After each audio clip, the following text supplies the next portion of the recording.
It's the most delicious time of the year, fiesta! Tikman natin muli ang mga pagkaing hindi pwedeng mawala sa ating mga handaan.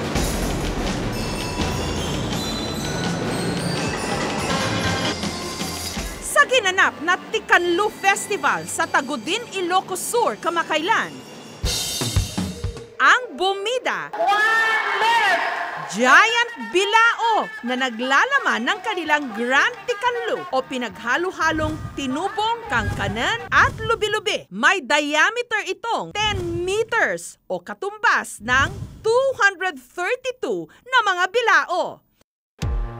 Binubuo ito ng 350 na piraso ng tinubong, 105 gantas o salop ng kangkanan o kakanin, at 80 kilos ng lubi-lubi o nilupak para sa mga Tagalog.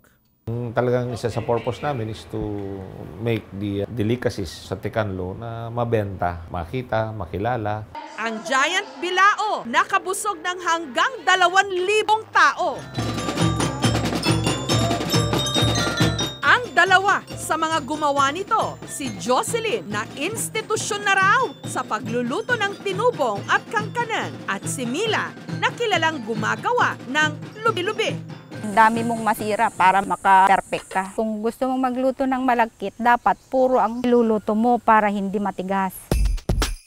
Sa paggawa ng tinubong, pinaghalo ang gata, brown sugar at kinayod na buko sa giniling na malagkit. At saka ito ipinasok sa kawayang bolo. Ang dulo, tinakpan ng dahon ng saging. Lalagay natin dito sa oven. Sarap po. Kamay.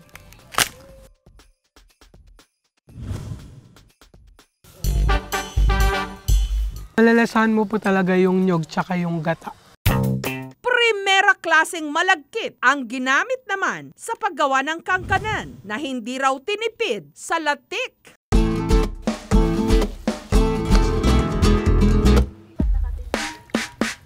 Naraman. Meron naman akong benta, ma'am, na 6,000. Pag linggo, ma'am, umabot kami ng 16. Ang sikreto naman ni Mila sa paggawa ng lubi-lubi, ang ginamit niyang tagapulot o panutsa.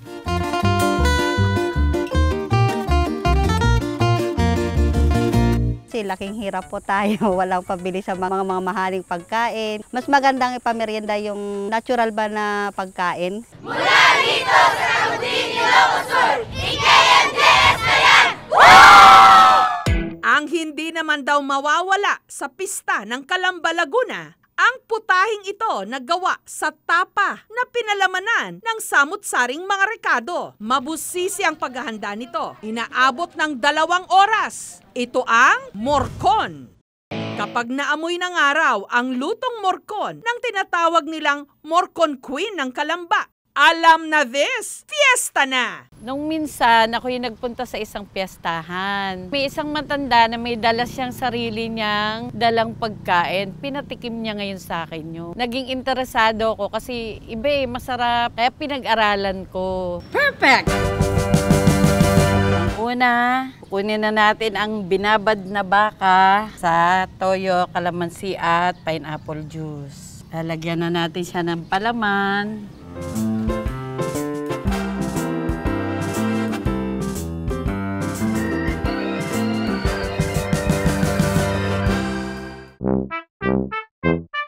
Parang kulang ng kanin.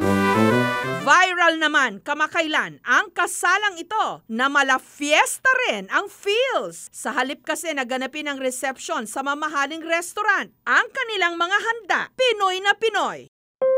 Ang mga bagong kasal, tiga Santa Catalina sa Negros Oriental, sina Dami at Kikay. Yung lolo ko nga, sabi niya, baka nakakahiya yung pag ganito yung ihahanda natin sa mga bisita kasi napaka-common siya. Kasi yun yung palagi naming kinakain, lagi naming nakikita. Sabi naman nung tita ko, tsaka nung mama ko, ba't ikakahiya ba natin? Yun naman talaga yung pamumuhay natin.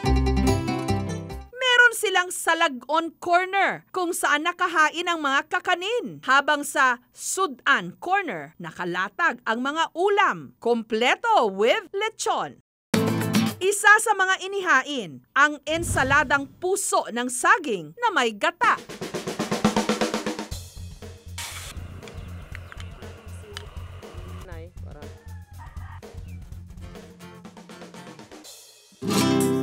Saktong-sakto lang ang kombinasyon ng suka, ng gata at saka ng puso. Ang bouquet ni Kikay, gawa sa lukay na lubi o dahon ng nyog. Saha naman ng saging, ang nagsilbi nilang plato. Kawayan ang inuman o baso, habang ang mangkok, bao. Nawaw sila dun sa mga handa. Feeling nila na yung kasal namin ay parang fiesta talaga.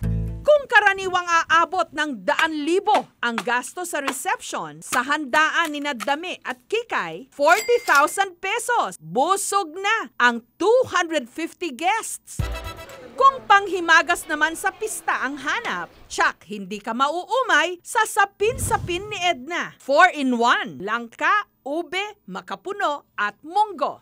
Nagluluto kasi ang ate ko na nasa Spain. Meron siyang recipe ng sapin-sapin. Tinry ko sa bahay hanggang nakaisip ako ng gumawa ng 4-in-1. Pinaghalo ang gata, evaporada at asukal sa giniling na malagkit at harina na magsisilbi nitong base. Inilagay ang filling, ube, minatamis na langka, makapuno at munggo. Hindi po siya masyadong matamis, hindi po nakakaumay. Isa pang okay na panghimagas tuwing pista, ang specialty ni Aling Delia. Kakanin na gawa sa ginayat na kamoting kahoy, pinalamanan ng bukayo. Pagkatapos maluto, tinataktak mula sa baon ng nyog. Ang tawag nila rito, puto bao o puto taktak.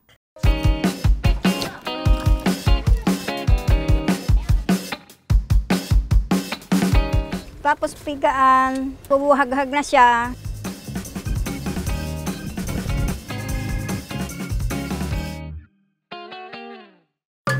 Ang matamis po, tapos malambot. Masarap po siya.